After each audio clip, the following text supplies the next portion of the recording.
ఈ వారం మనం తెలుసుకుంది ఏంటంటే, దుర్యోధనుడు భీముడిని చంపడానికి విషం పెడతాడు. కానీ భీముడు 100 రెట్లు బలవంతుడే తిరిగొస్తాడు. దీనికి అర్థం ఒకటే, మనం ఎవరికైనా ఏది ఇస్తే అదే తిరిగొస్తుంది.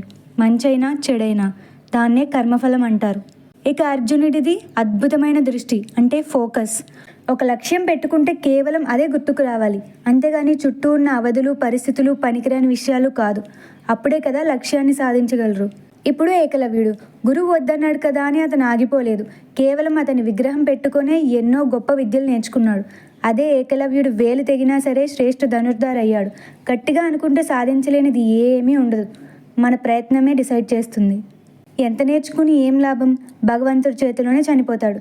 ఎంత గొప్పవాడు అన్నది ముఖ్యం కాదు, ఎటువైపు నించున్నాం అన్నది ముఖ్యం. ధర్మమా అధర్మమా? ఇంచుమించు కర్ణుడు కూడా ఇంతే. తన అవధులు లెక్క చేయకుండా అనుకున్న దానికోసం పోరాడి గెలుస్తాడు. కానీ ఎలా? మోసం చేసి. గమ్యం బాగుంటే సరిపోతుందా?